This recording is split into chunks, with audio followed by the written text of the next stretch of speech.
तो दोस्तों आज हम फिर से आपके लिए लेकर आए देश और दुनिया की सभी ताजा बड़ी खबरें फटाफट एक एक विस्तार से आज आपको बताएंगे। तो वीडियो को अंत तक जरूर देखें दोस्तों। वीडियो बनाने में हमें काफी मेहनत लगी है, तो वीडियो को दिल से लाइक कर दें। जी हाँ दोस्तों, पहली खबर में आपको बता दें कि मोदी सरकार के अग्निपथ योजना को लेकर किसानों से लगा बड़ा झटका। कृषि कानून के बाद अग्निपथ योजना को किसानों ने आज पूरे देश में प्रदर्शन करने का किया ऐलान। मोदी अमित शाह की बड़ी मुश्किलें। तो वहीं आपको बताएंगे दोस्तों कि आजमगढ़ और रामपुर में हुए लोकसभा उपचुनाव को लेकर अखिलेश यादव का योगी सरकार पर गंभीर आरोप। कहा लोकसभा उपचुनाव में सत्ता का दुरुपयोग करने में भाजपा कोई नहीं छोड़ी कसर। तो वहीं आपको बताएंगे दोस्तों कि संजय रावत की धमकी पर घिरे उद्धव ठाकरे और शरद पवार, उठी बयान की निंदा करने की मांग। तो वहीं आपको बताएंगे दोस्तों कि डिप्टी सीएम ब्रजेश पाठक ने लोकसभा उपचुनाव को लेकर किया बड़ा दावा। तो वहीं आपको बताएंगे दोस्तों कि सीएम योगी को बम से उड़ाने की धमकी देने वाले आरोपी हुए आज गिरफ्तार। तो वहीं आपको बताएंगे दोस्तों कि बीजेपी सांसद ब्रजभूषण शरण सिंह का राहुल गांधी पर जोरदार हमला।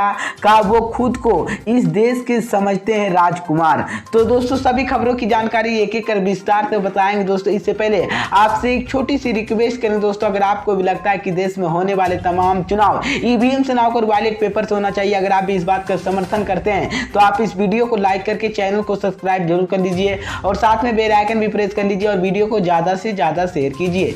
इसी बीच पर दोस्तों अगली खबर की और तो कि मोदी सरकार की अग्निपथ योजना को लेकर किसानों से लगा बड़ा झटका। कृषि कानून के बाद अग्निपथ योजना के किसानों ने आज पूरे देश में प्रदर्शन करने का किया ऐलान। जी हां दोस्तों, आपको बता दें ये बड़ी खबर सामने निकल कर आई दोस्तों कि देश भर में अग्निपथ योजना को लेकर विरोध जारी है। इसी बीच केंद्र सरकार की ओर से लाई गई अग्निपथ स्कीम के विरोध में अब किसान संयुक्त मोर्चा भी आ गया है। अग्निपथ योजना के खिलाफ अब किसान संयुक्त मोर्चा ने आज सड़कों पर उतरने का ऐलान किया है।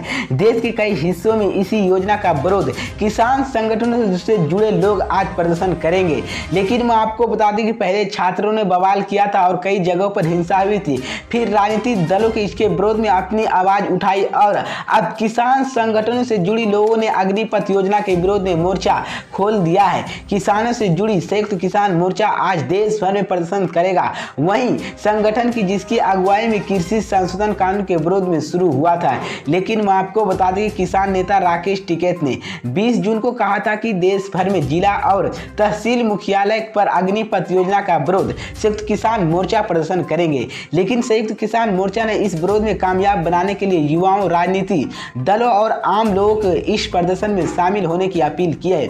मैं आपको बता दें कि बीकेयू ने पहले 30 जून को अग्निपथ योजना के खिलाफ विरोध प्रदर्शन का आह्वान किया था। दलों और आम लोगों को इस प्रदर्शन में शामिल होगा। लेकिन उधर अग्निपथ योजना के खिलाफ विपक्ष भी एकजुट है। दोनों नहीं पहले महागठबंधन सड़कों पर उतरा था और सरकार इसे वापस लेने की मांग की थी। वहीं कांग्रेस भी इसी मुद्दे को छोड़ने का भी मूड फिलहाल नजर आ रहा है।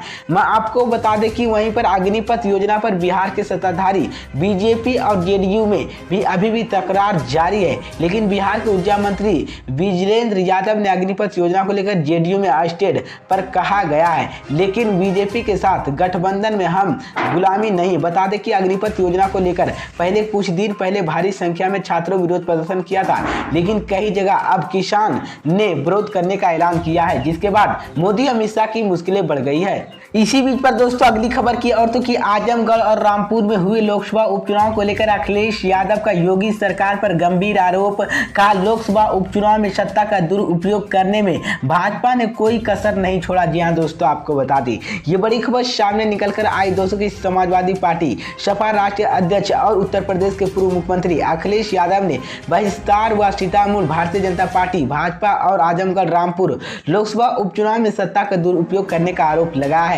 सपा मुख्यालय से जारी बयान में अखिलेश यादव ने दावा किया कि भाजपा सरकार ने आजमगढ़ और रामपुर लोकसभा उपचुनाव में सत्ता का दुरुपयोग करने में कोई कसर नहीं छोड़ा है और मतदान की प्रभावित करने के लिए तमाम तरह से आवेदन खड़े किए गए। उन्होंने यह भी आरोप लगाया कि स्थानीय पुलिस से पार्टी कार्यकर्ताओं के प्रवर्तित कराया गया और भाजपा के पक्ष में मतदान करने के लिए उन पर नाराजबाजी दबाव डाला गया है। सपा प्रमुख अखिलेश यादव ने दावा किया कि निर्वाचन आयोग शिकायतों के बावजूद निर्वाचन मशीन कोई मतदान केंद्र पर मुश्किल बना रखी, लेकिन फिर भी मतदाताओं के भाजपा के हराने का काम किया है। लेकिन मैं आपको बता दूं, उन्हें आरोप लगाया कि सीतामढ़ी दल के लोकसभा पहुंचे और स्वतंत्र परिषद चुनाव के लिए तरीके से रखा गया और मतदाताओं के निर्बंध के साथ मतदान नहीं करने का किया गया। लेकिन अखिलेश यादव ने यह भी दावा किया कि मतदान केंद्र की कब्जा करने की फर्जी वोटिंग की गई और कई बूथों पर ईवीएम की खराबी पाई गई है। सपा प्रमुख अखिलेश यादव ने और सपा के वरिष्ठ नेता आजम खान के हाल में विधानसभा चुनाव में विधायक चुने जाने के बाद दोनों के इस्तीफा से लिखित क्रमशः आजमगढ़ और रामपुर संसदीय सीट पर उपचुनाव के लिए बहिष्कार को मतदान हुआ है। लेकिन मैं आपको बता दूं, उन्होंने आरोप लगाया कि आजमगढ़ लोकसभा के विधानसभा क्षेत्र गोपालपुर, शंगड़ी, महापुर और आजमगढ़ मेहनगर सभी मतदान के केंद्र के साजिश हो सकता है। समाजवादी पार्टी के सभी बूथों पर एजेंटे के बाहर निकाल दिया गया है। ये बड़ी अपडेट है दोस्तों। इसी बीच पर दोस्तों अगली खबर की औरतों की संजय रावत की धमकी पर घिरे उद्धव ठाकरे, शरद पवार उठी बयान की निंदा करने की मांग। जी हां दोस्तों, आपको बता दें ये बड़ी खबर सामने निकल कर आई दोस्तों की शिवसेना संजय रावत ने तरफ से बागी विधायक की दी गई धमकी का मामला तुल पकड़ रहा। लेकिन अब मांग उठ रही है महाराष्ट्र के मुख्यमंत्री उद्धव ठाकरे के बस इसी बयान का निंदा करे। संजय रावत ने गुरुवार को कहा था कि विधायकों के महाराष्ट्र में आना घूमना मुश्किल हो जाएगा। खबर यह है कि मैं आपको बता दें कि फिलहाल 46 विधायकों की समर्थन हासिल, वहीं इसी आंकड़े के बढ़ाने के लिए संभावना जताई जा रही है।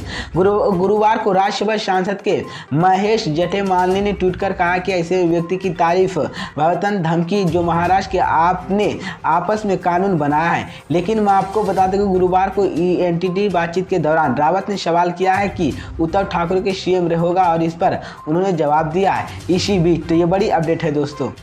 इसी बीच पर दोस्तों अगली खबर की औरतों की डिप्टी सीएम ब्रजेश पाठक ने लोकसभा उपचुनाव को लेकर दिया बड़ा दावा। जी हां दोस्तों, आपको बता दें ये बड़ी खबर सामने निकल कर आई दोस्तों कि उत्तर प्रदेश के उप मुख्यमंत्री ब्रजेश पाठक ने आजमगढ़ तथा रामपुर लोकसभा सीट पर हुए उपचुनाव को लेकर बीजेपी प्रत्याशी के भारी बहुमत जीत की उम्मीद जताई है। लेकिन उन्होंने कहा कि प्रदेश की जनता को पता चल गया कि प्रधानमंत्री नरेंद्र मोदी की नीतियों में देश के और प्रदेश की कल्याणकारी योजनाओं की संचालित हो रही है। उन्होंने कहा कि मुख्यमंत्री योगी आदित्यनाथ के नीतियों में उत्तर प्रदेश के कानून व्यवस्था का राज कायम हुआ है। लेकिन कैलाश अस्पताल में भर्ती उप मुख्यमंत्री ब्रजेश पाठक ने नोएडा के प्रदेश समेत शर्मा से मुलाकात करने के लिए आए थे। वहां पर उन्होंने बातचीत के आपको बता दें कि रामपुर लोकसभा सीट पर उपचुनाव के लिए 39.2% मतदान हुआ, वहीं आजमगढ़ के 48.58% वोटिंग हुई। रामपुर सीट पर सपा के कद्वर नेता आजम खान के इस्तीफे के बाद खाली हुए, वहीं पर आजमगढ़ संसदीय सीट पर अखिलेश यादव ने इस्तीफा दे दिया था। समाजवादी पार्टी के चुनाव आयोग के एक पत्र भेजकर रामपुर पुलिस पर बड़ा आरोप लगाया और सपा का कहना है कि उपचुनाव में बीजेपी के वोट देने के लिए पुलिस लोगों की दबाव बना रही थी। इसी बीच तो ये बड़ी अपडेट है दोस्तों।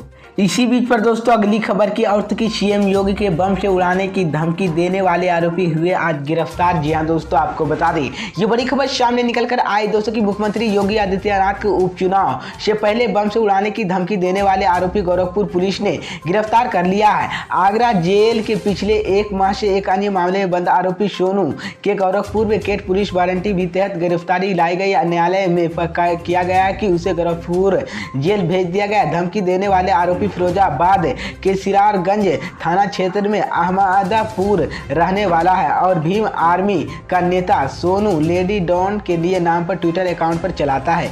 लेकिन मैं आपको बता दें कि अकाउंट से उसने सीएम योगी के बम से उड़ाने की धमकी दी है। मैं आपको बता दें कि यूपी विधानसभा चुनाव के दौरान 4 फरवरी 2022 के लेडी डॉन के नाम पर ट्विटर हैंडल पर सीएम योगी को बम से उड़ाने की धमकी दी गई थी। लेकिन चुनाव से पहले सीएम योगी को मिली इसी धमकी पुलिस ने होश उड़ गए थे। लेकिन पुलिस ने आरोपी को तलाशने की काफी कोशिश की, लेकिन उसका पता नहीं चल पा रहा था। लेकिन लेनी ट्विटर हैंडल की ट्रेस करते करते गोरखपुर पुलिस ने आरोपी तक पहुंच गई और सोनू के 1 माह से आशंका जेल में बंद कर रखा है।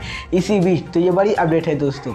इसी बीच पर दोस्तों अगली खबर की औरतों की बीजेपी सांसद ब्रजभूषण सिंह शरण सिंह का राहुल गांधी पर जोरदार हमला का वो खुद को इस देश के समझते हैं राजकुमार। जी हां दोस्तों, आपको बता दें ये बड़ी खबर सामने निकल कर आई दोस्तों की कैसरगंज से बीजेपी सांसद ब्रजभूषण शरण सिंह ने राहुल गांधी पर जोरदार हमला बोला है। उन्होंने कहा कि राहुल गांधी की मानसिकता और वो खुद के इस देश का राजकुमार समझते हैं।